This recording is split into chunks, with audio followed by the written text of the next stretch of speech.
Olá pessoal, tudo bem? Então vamos para a nossa aula 22. Essa aula tem como objetivo a gente realizar uma revisão para A4. Então, enquanto o mundo gira, aula de Geografia. Nós iremos pegar algumas aulas da sequência didática número 4 e 5. A número 4 tem algumas coisas do primeiro trimestre, certo? Da aula 12 até a aula 21. Vocês se lembram desse quadro da Revolução Industrial? Pois é, nós iremos trabalhar um pouquinho sobre isso aí. Não toda ela, tá? Mas o que é mais importante entre a segunda Revolução Industrial e a terceira Revolução Industrial. Não tem como não falar da segunda Revolução Industrial se não falar do Fordismo, que teve uma importância enorme para a produção de manufaturados até os dias de hoje, né? Então, uma grande importância, né? Se for levar em consideração a segunda revolução industrial, o Fordismo está entre as suas principais fatos, né, que aconteceram. O que era o Fordismo?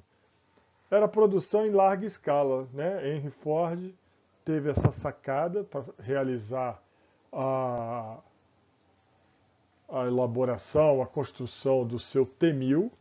Então, ele fez uma produção em larga escala, precisava de um grande estoque, porque para ele o que importava era produzir, né? Produzir e depois colocar para vender. E aí ele fez a produção em série, né? Que basicamente é o que? É a separação do planejamento intelectual do manual, né? Lá antigamente, os artesãos, então ele tinha que fazer um chinelo, né? Daí muito esse exemplo do chinelo. Ele planejava o chinelo, como é que ele ia fazer, e depois ele partia para a produção propriamente dita. Agora não. Existe pessoas que pensam o que vai fazer, né? Vão fazer o modelo, como é que vai ser, e pessoas que montam, né? Basicamente é isso aí. Intensificou o faseamento da tarefa produtiva. Cada um faz uma parte, cada um tem, né, a sua missão de fazer a sua parte no processo total, né, no todo da produção. E uma coisa que era interessante também, ele, né, para reduzir os custos, porque a grande sacada do Ford foi a redução de custos, né, através da produção em série, mas também dos seus dirigentes, né, o pessoal os gerentes, os supervisores ganhavam um salário menor, né? Ele reduzia os salários visando principalmente diminuir o custo, produzir mais, né? Basicamente isso aí. E aí sempre eu gosto de colocar, né, esse filme aí do Charlie Chaplin, né, Tempos Modernos. Quem não assistiu, assista, é muito legal. É uma crítica, né, principalmente a essa fase da Revolução Industrial, onde ele mostra, né, o trabalhador, né, como é que se sentia o trabalhador. Muito legal. Quem não assiste, por favor, né, tenta buscar aí YouTube, e quem tem acesso aí a essas redes aí de filmes, com certeza vai encontrar esse filme aí. E aí, pessoal, falamos aqui do Fordismo, mas no final ali da segunda revolução, início da terceira revolução, surge uma nova ideia, Toyotismo, né? Se aproveitando bastante do Fordismo, que teve sua importância até os dias atuais, como já falei, mas o Toyotismo trouxe uma nova ideia. O Fordismo foi muito importante e o Toyotismo ele deu uma aperfeiçoada no Fordismo. O Toyotismo tem um sistema flexível, né, de estoque, ele usa um menor estoque. Estoque também é custo, coisa que o Ford não raciocinava assim, então o toyotismo já traz essa noção. Uma produção conforme a demanda do mercado consumidor, então por isso que tem um estoque mínimo, já diferente do Fordismo, que era uma produção de larga escala, precisava de grande estoque, independente se está vendendo ou não, tinha que produzir. Já o Toyotismo não, se ele vai vender 300 carros no mês, ele precisa de estoque para 300 carros naquele mês. Isso faz uma diferença enorme. A terceirização da mão de obra também é uma ideia do toyotismo. No Fordismo, é,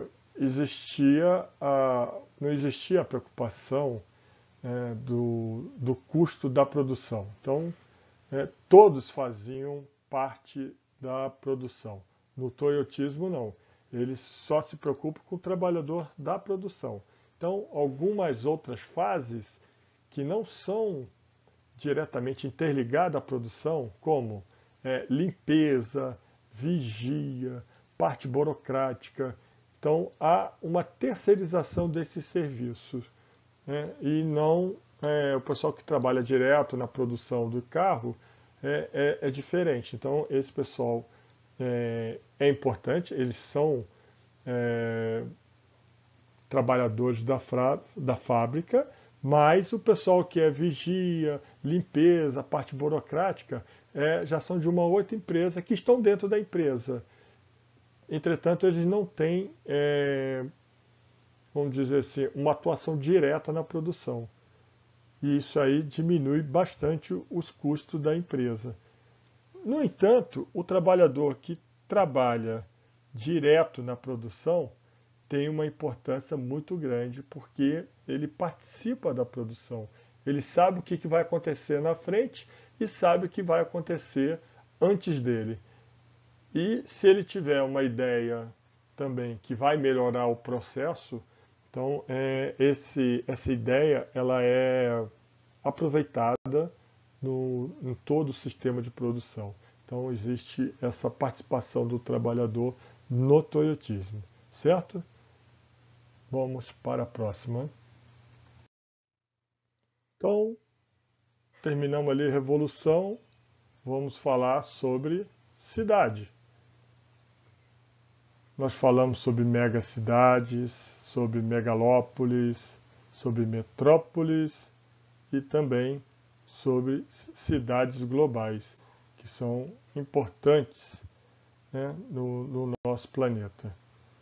Vamos continuar na próxima. Megacidades, pessoal, que negócio é esse? Que nós comentamos mesmo? Que são aglomerações urbanas com mais de 10 milhões de habitantes. E dentre elas nós temos, né, São Paulo, a cidade de São Paulo, com toda a sua importância, né, nacional, né, tanto econômica, cultural, em diversas áreas. Trabalhamos ali a diferença das megacidades, né, como elas, né, como a população urbana está crescendo, as megacidades também estão crescendo. Em 2014, a diferença entre Tóquio e Nova Delhi, apesar de ser as duas megacidades, mas existe uma diferença enorme, né, no padrão de geração de riqueza entre essas duas cidades. Né? Tóquio totalmente moderna, Nova Delhi também com sua cultura, mas não tão tecnológica como Tóquio. E aí eu mostro aí as cidades, as megacidades existentes no planeta, né? As maiores, mas cada vez mais existindo outras megacidades. E aí o que a gente, quando olha essa segunda tabela que apareceu, né, aqui com Karachi no Paquistão, Shenzhen na China, Lagos, é que a tendência é de surgir mais megacidades, mas principalmente aonde? Nos países subdesenvolvidos. Então, em virtude aí da urbanização, da industrialização, nem sempre isso traz uma urbanização igualitária, mas acaba tendo essa questão das megacidades, essa aglomeração urbana muito grande, onde nem sempre é uma situação, como posso dizer, uma situação favorável, mas estão crescendo e estão crescendo nos países subdesenvolvidos. Metrópoles, né, um processo de expansão territorial das cidades, cada vez mais vai crescendo as manchas urbanas através desse fenômeno chamado conurbação, e é a união física da área urbana de duas cidades, né? Principalmente aquela de maior centralidade, aquela de maior influência. Então a tendência é a cidade de menor influência se aproximar da cidade de maior influência. Temos aqui no Brasil essa região, né, do ABCD de São Paulo, né, as cidades que são coladas, principalmente na área industrial de São Paulo. E aqui a gente tem uma panorâmica como é que é essa malha urbana de uma metrópole, né? Você não consegue enxergar a diferença, aonde que é São Paulo, aonde que é São Bernardo, Santo André, não tem, porque ela está toda interligada, né, através de vias, transporte, comunicações, é como se fosse uma coisa só. As metrópoles, elas são cidade, né, a cidade principal de uma rede conurbada, então as cidades de maior influência elas acabam tendo esse fenômeno, mas não tem relação com a quantidade de população, tá, pessoal? Nem sempre quer dizer que ela é uma mega cidade. Então, metrópole e megacidade são coisas distintas, tá? Não pode confundir. As cidades mais importantes sofrem esse processo, né, em virtude da sua influência.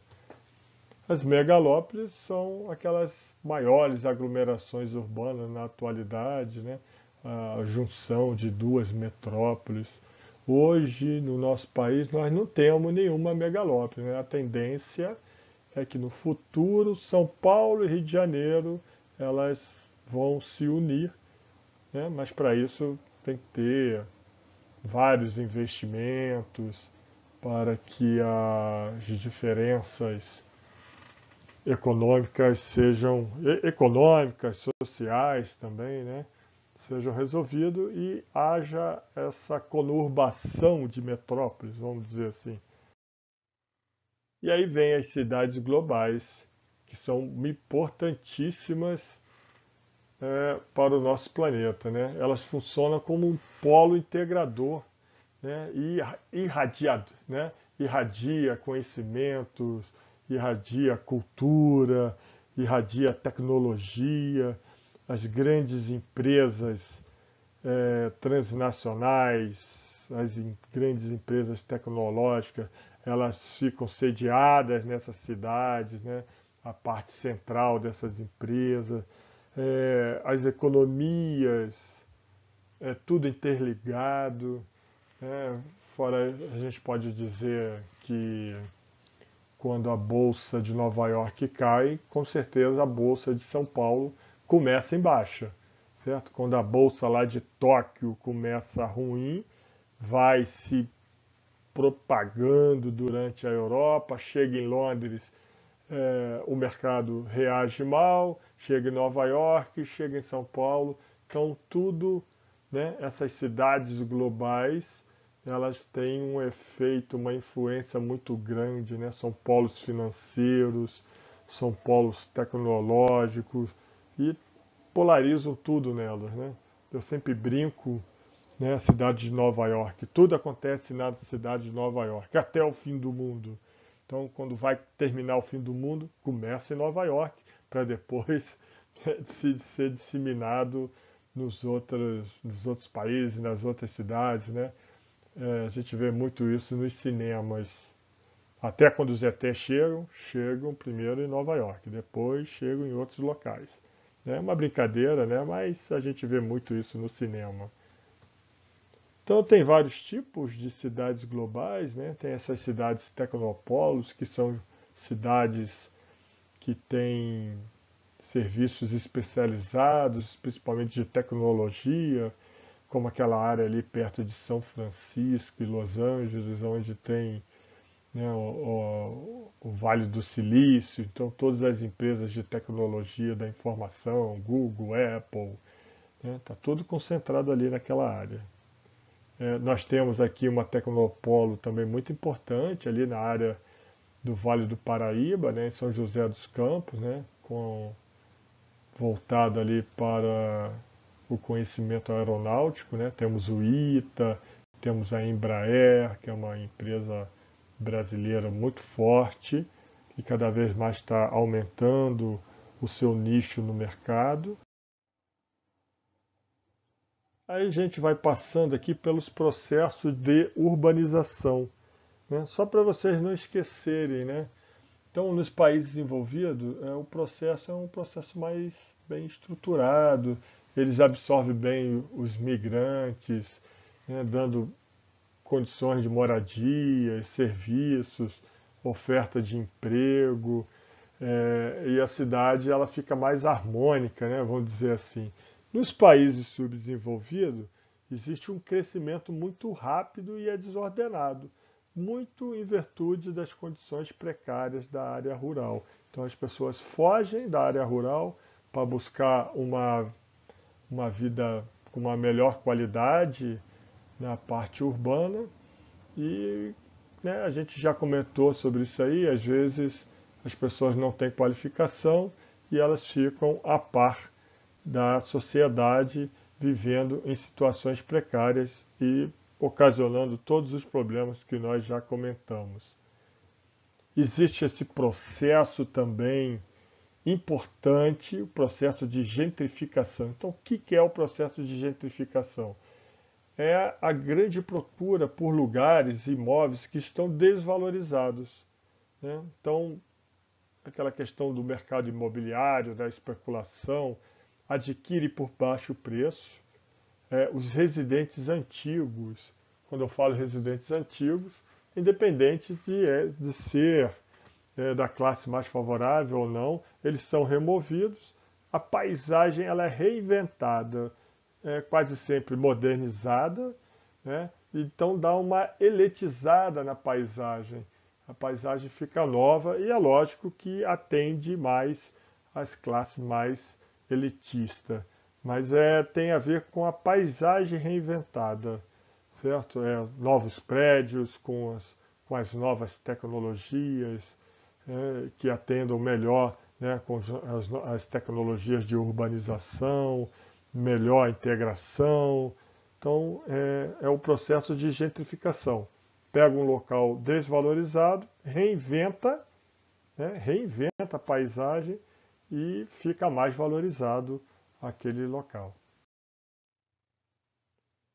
Então, pessoal, aí a gente falou sobre redes urbanas também, que é um conjunto de núcleos urbanos articulados, acabam fazendo uma função de nó, vértice, né, representam fluxos da sua influência, né? A gente vê aqui na figura ao lado essas linhas, é a capacidade que ela tem de influência.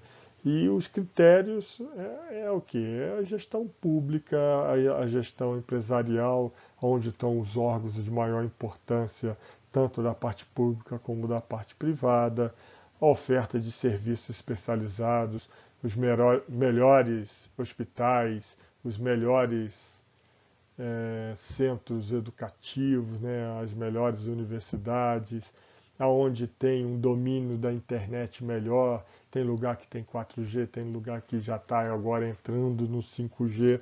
Então, onde tem 5G é aonde tem uma maior influência. Tudo isso integrado, né, pela rede técnica, né, a parte tecnológica, vamos dizer assim, a parte material, e a parte imaterial, que é a parte da cultura, que é a parte da relação, né, entre as pessoas, como é que há essa relação, certo? A gente vê muito bem, né, no Carnaval, no Rio de Janeiro, através do samba, através dos desfiles, das escolas de samba, Em Recife tem o frevo, em Salvador tem os trio elétrico, em Manaus tem a festa lá do boi, que também é muito importante para aquela área ali da região norte. Então, essa integração, tanto da parte material e imaterial, tem uma importância muito grande aqui para a rede urbana, certo? E aí vamos para um dos grandes problemas, né, de uma vida urbana, que é o lixo. E aí tem algumas soluções sustentáveis que são importantes. A primeira delas, os aterros sanitários, que é o processo de redução do volume dos resíduos sólidos. É um terreno que é preparado, o lixo é compactado, existe uma proteção contra o chorume, né, para o chorume não entrar no subsolo e contaminar as águas subterrâneas. Existe a exploração do biogás, oferece um menor risco à saúde, né, porque é uma área mais controlada, diferente lá daquele lixão a céu aberto, onde as pessoas vão sem proteção e acabam vivendo daquilo, ficam mais suscetíveis à doença, né? É muito complicado aquilo lá. Então, o aterro sanitário é uma das soluções sustentáveis. O único problema é que, né, vamos dizer assim, ele tem um tempo limitado, né? É o grande problema do aterro sanitário, mas vale a pena porque o impacto é muito menor. Também nós temos a usina de compostagem, que é uma instalação que transforma lixo orgânico em composto ou adubo para uso agrícola. Cada vez mais essas usinas estão crescendo em nossas cidades, né? É um processo de reciclagem, vamos dizer assim, de aproveitamento, mas do lixo orgânico, certo? Não é do lixo material inorgânico, é somente o lixo orgânico. Nós temos também a usina de reciclagem, que promove a separação de materiais como metais, vidros, papéis, né? E tudo isso para ser reutilizado de novo. Traz uma economia muito grande em termos de capital, em termos de energia e também, né, o principal, né, em termos de matéria-prima. Você não precisa ir em busca da matéria-prima porque a reciclagem já está aí. Como eu falei na aula, é importante, isso aqui é muito importante.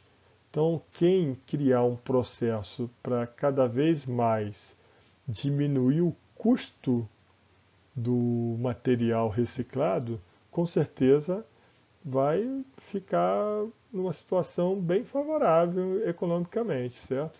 Então eu incito a vocês a buscarem aí novas formas para que essa parte do produto reciclado seja ainda mais barato, porque aí a gente vai proteger ainda mais o nosso meio ambiente.